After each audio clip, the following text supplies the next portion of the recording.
Shabbat Shalom. We are concluding this morning the sixth bowl judgment by looking at Revelation 16:16. And they gathered them together to the place called in Hebrew Armageddon. Armageddon is the valley of Megiddo.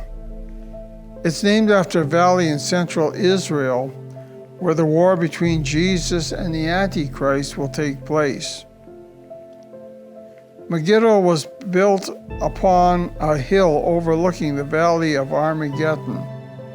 The ruins of the city has been designated a World Heritage Site by UNESCO.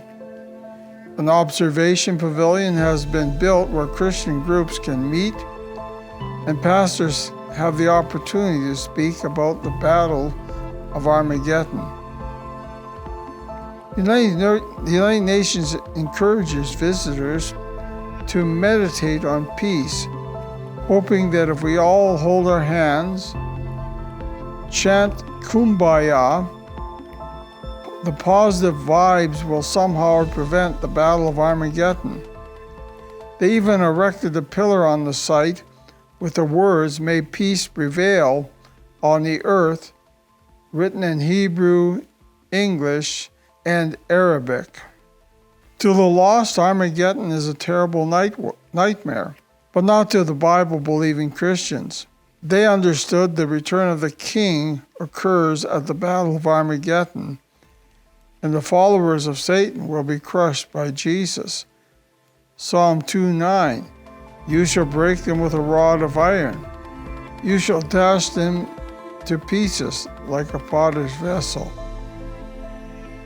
The Battle of Armageddon is a prophetic reality. There ain't no power on earth that can stop the return of the King. Joel 3:1-3, "For behold, in those days and at that time, when I bring back the captives of Judah and Jerusalem, I will also gather all nations and bring them down to the valley of Jehoshaphat, and will enter into judgment with them there on account of my people, my heritage Israel, whom they have scattered among the nations. They have also divided up my land. They have cast lots for my people, and given a boy as payment for a harlot, and sold a girl for wine that they may drink."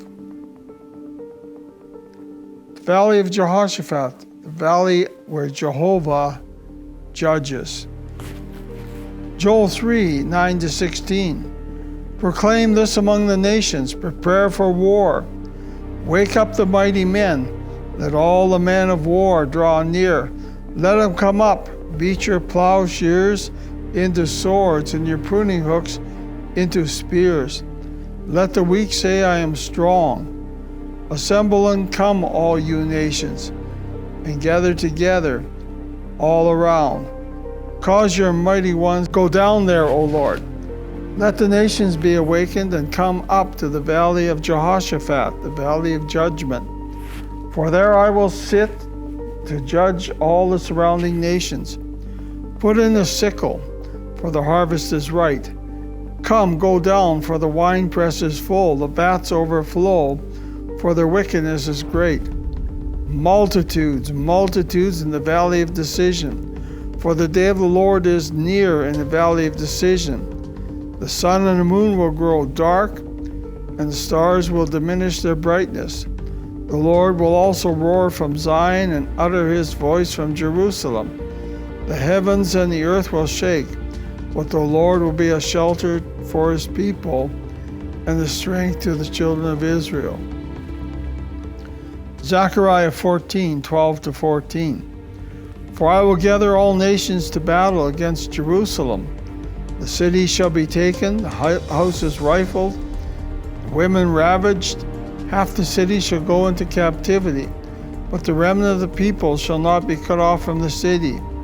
Then will the Lord go forth and fight against those nations as he fights in the day of the battle.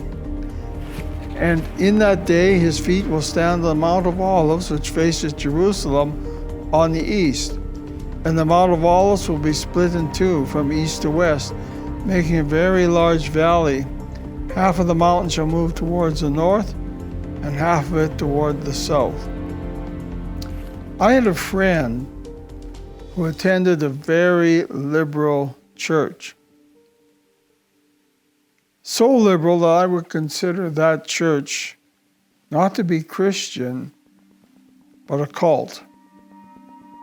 This church supported Project Plowshares, a globalist ministry created to try to prevent Armageddon. Their webpage described their mission statement this way: Project Plowshares is a Canadian peace research institute with a focus on disarmament efforts and international security, specifically related to arms trade, emerging military and security technologies, nuclear weapons, and outer space. They are following the example of the United Nations.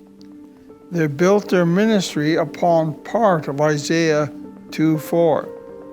That part is, they shall beat their swords into plowshares and their spears into pruning hooks. Nation shall not lift up sword against nation, neither shall they learn war anymore. But the United Nations and Project Plowshares have left out the first half of the verse, which speaks of the return of the King. Isaiah 2:4a. He shall judge between nations and shall rebuke many people. My friend actually attempted to get me to join his organization, suggesting that my involvement would be blessed by God. He actually quoted from the Sermon on the Mount, Matthew 5, verse 8. Blessed are the peacemakers, for they shall be called the sons of God. My response was, there will be no peace until the Prince of Peace comes. And I quoted Isaiah 48:22, there is no peace, says the Lord, for the wicked. You cannot prevent World War III by trying to prevent the return of the King. For unto us a child is born, unto us a son is given. The government will be upon his shoulder. His name will be called Wonderful Counselor, Mighty God, Everlasting Father, Prince of Peace. He is coming, and when he comes, he will judge the ungodly, and when he comes, he's going to win. Shabbat Shalom.